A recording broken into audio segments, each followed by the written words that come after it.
Hello दोस्तों, स्वागत है आपका हमारे यूट्यूब चैनल RW में। आज की वीडियो में हम बात करेंगे विद्युत द्विध्रुव के निरक्ष पर स्थित किसी बिंदु पर विद्युत क्षेत्र की गणना। तो हम बना लेंगे दो आवेश, जिसे हम क्या कहते हैं,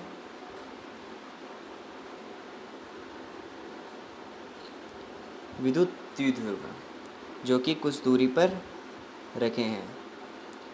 दूरी क्या होगी, 2 है, और इसका जो सेंटर होगा वो होगा O, और इनकी जो बीच की सेंटर से आवेश की दूरी हो जाएगी वो हो जाएगी A, और ये भी A। इसको हमने ले लिया प्लस का, इसको ले लिया हमने माइनस का आवेश। ठीक है। अब निरक्ष किसे कहते हैं, पहले पहले आपको ये जानना होगा कि अक्ष किसे कहते हैं। अक्ष कहते हैं ये जो आवेश से गुजरने वाली लाइन है उसे ही क्या कहते हैं, अक्ष कहते हैं। निरक्ष किसे कहते हैं, इसके ऊपर वाली लाइन को, जो सेंटर से लंबवत जो रेखा जा रही है उससे कहते हैं निरक्ष। ठीक है। अब इस पर कोई बिंदु P है, मान लो ये। अब इसमें हम लिखते हैं, माना विद्युत द्विध्रुव के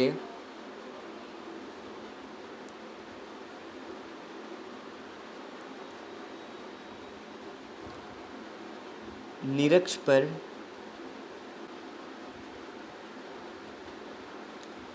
R दूरी पर स्थित बिंदु P पर स्थित बिंदु P पर हमें विद्युत क्षेत्र की गणना करनी है। ठीक है, गणना करनी है। तो बिंदु P पे प्लस Q के कारण विद्युत क्षेत्र, जो कि होगा कैसे,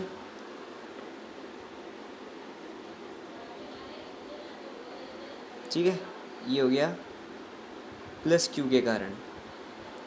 माइनस Q के कारण होगा ऐसे ही, लेकिन दिशा माइनस की ओर होगी। ये जो दिशा है ये माइनस की ओर होगी, और प्लस वाले की प्लस से दूर होगी। ठीक है।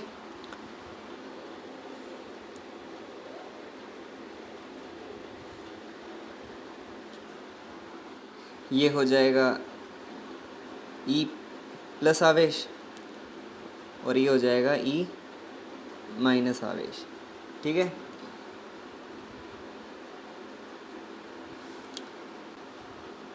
अब हम लिखेंगे प्लस Q के कारण बिंदु P पर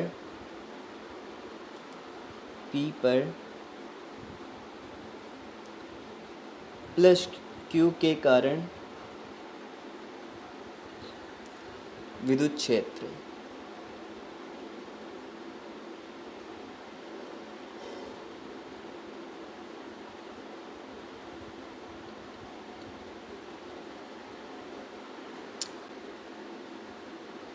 बराबर E प्लस Q बराबर के Q बट्टा दूरी। दूरी यहाँ पर क्या होगी, दूरी होगी, ये तो हो गया A, और ये जो दूरी है ये है R। तो इसकी, ये जो कर्ण है इसकी दूरी क्या होगी, under root of A² plus R²। ठीक है। तो हम यहाँ दूरी लिख देंगे under root A² plus R² का होल स्क्वायर। ठीक है। और ये हो जाएगा E प्लस Q बराबर KQ बट्टा A² प्लस R²। ठीक है। बिंदु P पर माइनस Q के कारण विद्युत क्षेत्र ठीक है, वो क्या होगा, ई माइनस क्यू बराबर के क्यू बट्टा अंडर रूट। देखो यहाँ पर भी सेम होगी, ये आर दूरी है और ये ए है, जो ये हो गया आधार, ये हो गया लंब, और कर्ण की दूरी क्या निकलेगी, under root A square plus R square. ठीक है, तो यहाँ पर भी लिख देंगे A square plus R square का होल स्क्वायर। तो ये हो जाएगा ई क्यू बराबर के क्यू बट्टा A square plus R square. ठीक है, यहाँ पे दोनों का परिणाम सेम है, यानी कि ई है ये भी और ये भी ई है। ठीक है, तो दोस्तों इसमें ये तो हो जाएगा थीटा, क्योंकि ये थीटा है इसलिए ये भी हो जाएगा थीटा, और ये भी थीटा हो जाएगा। ठीक है, अब हम इसके करेंगे घटक, यानी कि माइनस क्यू के कारण इसका घटक क्या होगा, थीटा की तरफ तो हो जाएगा कोस थीटा, और थीटा के अपोजिट में हो जाएगा साइन थीटा। ठीक है, और इसी तरह इसमें भी थीटा की तरफ हो जाएगा कोस थीटा, और इसके ऑपोजिट में हो जाएगा साइन थीटा। ठीक है, अब ये दोनों ऑपोजिट डायरेक्शन में है, इसलिए ये हो जाएगा इससे कट, दोनों हो जाएंगे आपस में निरस्त, और बचेगा क्या, कोस थीटा, क्योंकि ये एक ही डायरेक्शन में है। ठीक है, इसलिए ये जुड़ जाएंगे। तो लिखते हैं ई नेट या ई निरक्स बराबर 2 इंटू के क्यू बट्टा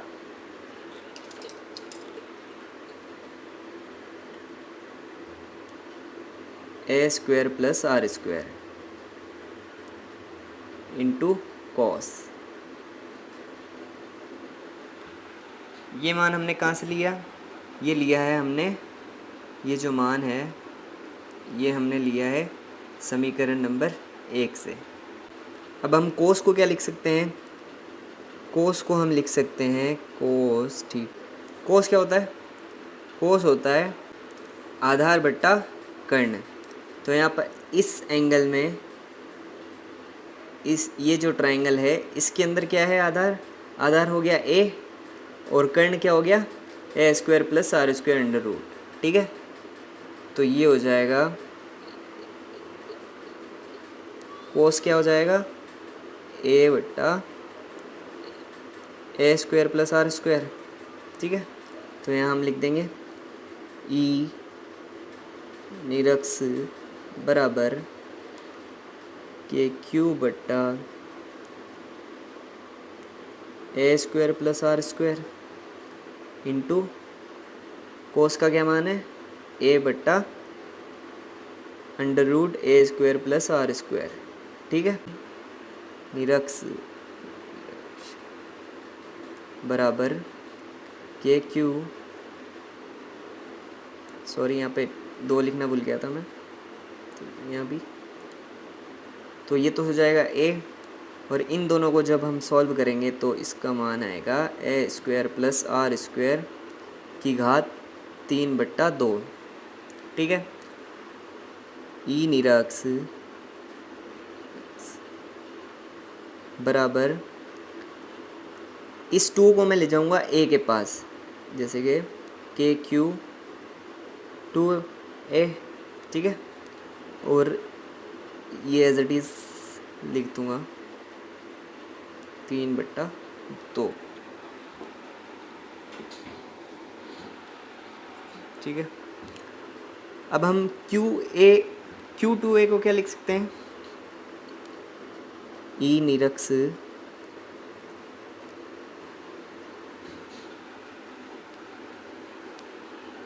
Q2A को क्या लिख सकते हैं हम, P लिख सकते हैं। तो KP बट्टा A² प्लस R², 3/2। ठीक है, P क्यों लिखा हमने, क्योंकि Q2A बराबर होता है P यदि R बहुत बड़ा है A से, तो A को हम क्या मानेंगे, 0, यानी कि नगण्य मानेंगे। तो KP बट्टा A को हमने हटा दिया, तो क्या बचा, R² की घात, तो ई निरक्ष हमारा हो जाएगा KQ बट्टा, इसको जब हम सॉल्व करेंगे यानी कि इस घात की, ये जो 2 घात है, इसको 3/2 से हम जब गुणा करेंगे तो आएगा R³। ठीक है, और ये हो गया हमारा ई निरक्ष की गणना। तो दोस्तों, ये था हमारा पहले चैप्टर का 8वां लेक्चर। अगली वीडियो में हम बात करेंगे विद्युत प्रवाह के बारे में। अगर आपको ये वीडियो अच्छी लगी तो लाइक, सब्सक्राइब और कमेंट करें। धन्यवाद।